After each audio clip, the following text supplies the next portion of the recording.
Fascist খুনি হাসিনা বিগত দিনে যে অত্যাচার জুলুম নির্যাতন করেছে, বরিশালে সিটি নির্বাচনে তার দৃষ্টান্ত রয়েছে।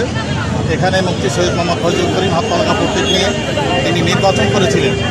বরিশালের জনগণের প্রত্যাশা ছিল তিনি মেয়র নির্বাচিত হবেন, কিন্তু তার ফুফাতো ভাই খোকন আবদুল্লাহকে তিনি রাষ্ট্রযন্ত্র সমস্ত কিছু ব্যবহার করে, আওয়ামী লীগ, ছাত্রলীগ, যুবলীগ সবাইকে ব্যবহার করে তারা মুফতি ফয়জুল করিমের বিজয়কে ছিনিয়ে নিয়েছে। শুধু তাই না, তার উপরে আক্রমণ করা হয়েছে, রক্তাক্ত করা হয়েছে, নেতাকর্মীদের উপর হামলা করা হয়েছে। তিনি তখন এই ফ্যাসিস্টের কাছে কোনো বিচার চান না, যেহেতু ন্যায্য বিচার পাবেন না। নতুন এক সরকার এসেছে, অন্তর্বর্তীকালীন সরকার, যার কাছে আমরা বিচার প্রত্যাশা করেছিলাম যে ন্যায্য বিচার পাবো। তার ধারাবাহিকতা গত 17 এপ্রিল বরিশালের জজ কোর্ট সহকারী ট্রাইব্যুনাল জজ আদালতে একটা মামলা হয়েছে। সেই মামলার শুনানি ছিল যে আজকের এই মামলার আমরা প্রত্যাশা করেছিলাম, বরিশালবাসী প্রত্যাশা করেছিল যে এই মামলার মাধ্যমে যেরকম ঢাকা, চট্টগ্রাম এবং গতকালকের কুষ্টিয়া পৌর মেয়র সহ আরও বিভিন্ন জায়গায় চেয়ারম্যানরা আজকের মামলার মাধ্যমে তাদের মেয়র ফেরত পেয়েছে, চেয়ারম্যান ফেরত পেয়েছে। বরিশালবাসীও প্রত্যাশা করেছিল যে তাদের প্রাণের মেয়র বরিশালের অগ্রপিতা মুফতি সৈয়দ মোহাম্মদ ফয়জুল করিমকে তারা পাবেন, কিন্তু আমরা আজকে দেখলাম যে না, আমরা এখানে ন্যায় বিচার পাইনি। তা আমরা উচ্চ আদালতে যাব, সেখানে ন্যায় বিচারের আশায় আমরা যাব।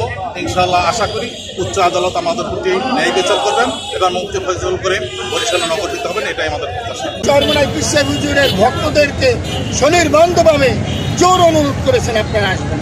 এখানে যারা এসেছেন, আমাদের কোনো কর্মসূচি ছিল না, তারা এসেছেন উৎসুক জনতা, আসতেই পারে।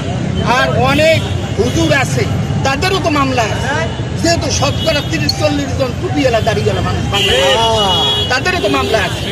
যেটা তাদেরকে আমরা জিজ্ঞেস করছি, বলছে আমাদের মামলা আছে, আমরা যাবো কেন। আর এখানে কোনো অনাকাঙ্ক্ষিত অপ্রীতিকর অনুভূতির কোনো অবস্থা সৃষ্টি হয় নাই, আদালত প্রাঙ্গণও হয় নাই, ভিতরও হয় নাই। আমরা এই আদালতে আমরা মামলা খারিজ পেয়েছি, কিন্তু এটা হইল প্রথম আদালত, প্রথম দায়। এটা হইল এরপর আমাদের সর্বোচ্চ আদালত রয়েছে ধাপে ধাপে।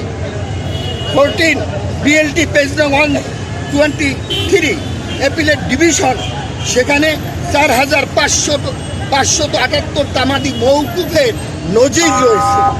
46 DLR 80 পেজ নং 13, সেখানে 10 বছর 301 দিন তামাদি মৌকুফের নজির রয়েছে।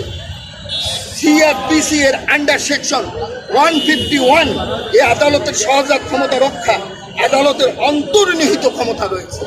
শুধু বাংলাদেশ নয়, সারা বিশ্বের ইতিহাস রয়েছে। তামাদি মৌকুফের এখতিয়ার জজদের রয়েছে, বিচারপতিদের রয়েছে। তাই মহামান্য আদালতের কাছে আমরা এর ন্যায্যতা জাস্টিফিকেশন আমরা পাবো। শাইখের চরমোনাই বরিশালের মেয়র প্রাণের দাবি, তারা বরিশাল মেয়র হিসেবে আমার মনে হয় 1 মাসের মধ্যে আমরা ফিরে পাবো। আল্লাহ, এটা